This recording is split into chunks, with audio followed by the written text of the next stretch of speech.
Down one game to the bottom right, the Protoss for Woongjin Stars it is. Woongjin Stars fly. The other bottom right, that is. Yeah. In other words, the bottom left. I got the bottom right. Yeah. And now, really to the bottom right, we have his opponent. This is the former starter player, now for SKT1. SK Telecom T1 parting.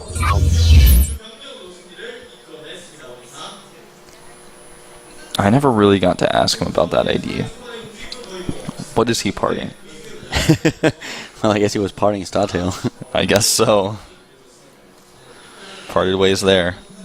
Well, at this point, parting, of course, in a situation where he knows very well that he's not only the favorite, we talked about the statistics already earlier and the experience that the players have in this matchup. So from the beginning, he was the favorite to take the series. Now everything just looks like he is going to win this best of 3 and advance to the Premier League. But Flying still has 2 chances if he takes this map to come back and to take partying down. But it's definitely not going to be easy. This is a pretty tough challenge for him. And in game number 1, you could really see that, especially in the late game, partying seems to be a little bit, just a little bit superior. I mean, if you look at this stat, like win ratio winning the first set, it's not one of those stats that means a whole lot. But if you just look at the numbers there, you can see that partying has played so many more games of StarCraft 2 in the booth, including Wings of Liberty, of course. But he has a lot of experience over Flying, especially when playing in this studio, for example, at the GOMTV studios. If you talk about win ratios, we always talk about sample sizes, and that they are still pretty small since Heart of the Swarm hasn't been around for that long. But if with more than 10 games played, you have a 55% win ratio for Flying in the PvP against a nearly 70% win ratio for partying, that says actually a whole lot, especially since partying is the one who has twice as many games as Flying. So a really good indicator how strong partying really is in the Protoss versus Protoss. And Flying is just not on par with this yet, but he might be able to get one of those aggressive builds into the game, and yet a couple of really interesting decisions already in game number 1. He's known as a player who tries to take his chances. I really liked when he was trying to do damage with the Immortal drop. He should have tried to save the Immortals, though. It was a big problem when when the Warp Prism itself died, and then suddenly the Immortals were of course trapped in the main base. Could still do a lot of damage, but you need those 2 Immortals later on. Yeah. Partying sends out 1 Zealot. Well, he makes 1 Zealot. Flying sends a Zealot across the map. He wants to aggressively scout the Stargate, and there's nothing that Partying can do to stop him, because the build that he's chosen is the fastest possible Stargate you can get, and it's even, massively before his Mothership Core, so there's no way for him to deny the scout here. This is a playstyle we've seen a lot of Pro League players, a lot of Kestrel players go for to get information, is a super fast Mothership Core, Zealot Stalker pressure, and now Partying sees his opponent's Mothership Core, so he knows the best way to deny that scout, but there's no way you can stop it. Yeah, it's going to be really tricky. The Warp Prism is, the Phoenix, of course, is going to be built though, and that Mothership Core is in a lot of trouble. The problem for Partying really being that he doesn't have a lot of units at the front. Yeah. So this is very tricky for him to hold. He needs a Photon Overcharge here, I feel, to make this happen. I like his choice to get the second Zealot though, because now with the Mothership Core alone and that Zealot's DPS, he should be able to push this back. And with his own Phoenix that he's made, he should be able to kill Flying's Mothership Core as well. I think that's why he went Phoenix instead of Oracle here. He wants to get the recall, he doesn't have enough energy. Yeah. Oh, 1 energy left! Oh, here we go. That was close, but the Mothership Core goes down. And so far, Partying with a much better defense than I thought he would be able to pull off. Even gets the Stalker here, like, really well done. Yeah, that's just the kind of defense that you can tell Partying has practiced this build and this map for against this strategy so many times. He knew exactly what to do. Yeah, that was so close. I mean, this was like not even seconds that mattered here.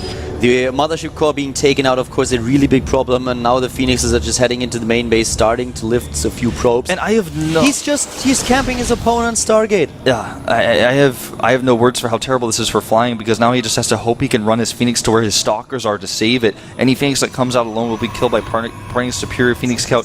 He's going into an Oracle as well, which is not something that Flying is going to expect at this point. And he dominates air right now, at least for a little bit longer, so Partying can really make this happen. Now it's 2 Phoenixes against 2 Phoenixes, but do you really expect the Oracle to come in? I don't think so, and every single probe that he loses here is going to be a huge problem. Also, of course, the additional Phoenixes for Partying now. This is a really interesting game that is shaping up in front of us now. He wants to distract the Phoenixes to the front, but the Oracle has been seen. Now he's got the Stalkers here. This Oracle can get very little done here. Looks like only 2 kills. I really thought the Oracle would be able to do a little bit more. As you already said, like only 2 kills, 2 probes were killed earlier, so in total that makes for 4. But Parting has a really significant lead in the work account if you look at it, because he was chrono boosting a lot more here, and we have him now up 8 harvesters already. His problem is really the army that we have for flying on the map. Yeah, Parting though, he's built up enough gateways at home. Actually, in fact, he only has one. I could have sworn he had a second, maybe cancel it. Yeah, okay. I looked at the wrong tab. I was looking at gateways instead of warp gates. He does have 3 gateways, so he should actually be able to hold this pressure with good micro. If he holds this, then flying is basically out of this game, since he's already behind in harvesters, and also this expansion that is being built for Parting, of course, an issue. But holding it will become a problem. There are a lot of Stalkers already, and we have the added Phoenixes, so Parting might find himself in a situation where he has to cancel. He wishes he could wait for that Nexus to finish and just use the overcharge on it. Unfortunately, it's not going to happen. He has enough energy for 2 overcharges if this Nexus finishes, and you know what?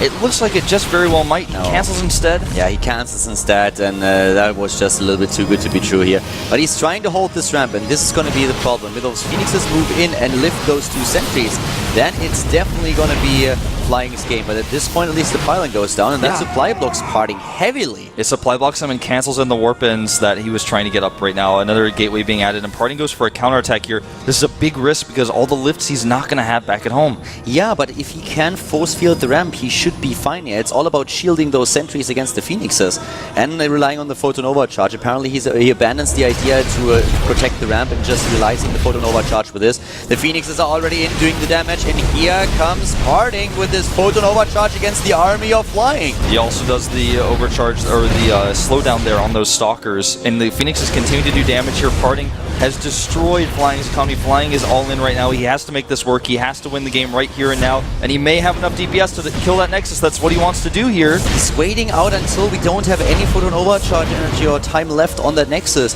But Parting, in the meantime, gets his army up. He's getting more and more Stalkers now, and he still has the superior numbers in Phoenixes, and they are now back. It's 30 probes to 12, so Flying can't even make a lot of units. The longer that he has to wait, Parting can just continue to use these 3 gateways. Close to the Photonova charge being done. That will be the cue for Flying moving in. The army supply is still a little bit in favor of Flying, and here comes Parting going in with the Guardian Shield. Immediately Phoenix versus Phoenix fight, and now he can start to lift. He even pulls the probes off the mineral line. He knows that he has the superior numbers here. He's doing a great job, and Flying, oh my god, he's falling apart here. He's falling apart here. The probes pushing him back down the ramp. A good position on the ramp for him, and he may actually yet be able to kill the Stalkers, but Parting has a few more warp ins, and the probes alone pushing this back. Parting just waiting for Phoenix energy at this point, and he has basically done it. Parting can warp in additional units if he wants to. He has 45 supply now against 24. Flying is out of luck at this point. The harvester count is fairly similar, but you can really see how many units Parting has in the game, and Flying knows it as well. GG. 2-0. Parting making that choice to just hope that he can get those floor seals off. He controlled his sentries so well, and once he knew that he could control the ramp, he just went for the counterattack with his Phoenixes. A very difficult decision to make in that situation, but it turned out to be the best one. Yeah, it was a really good move, and it was a move that won him the game. Going into his opponent's mineral line and taking apart the entire economy, that definitely helped him so much. No additional warp-ins for his opponent, and that was a great game here by Parting, taking the series with the 2-0 and advancing now straight to the Premier League of WCS Season 3. Really intense series there. Even though it was a 2-0, there were so many moments where Parting could have lost both games.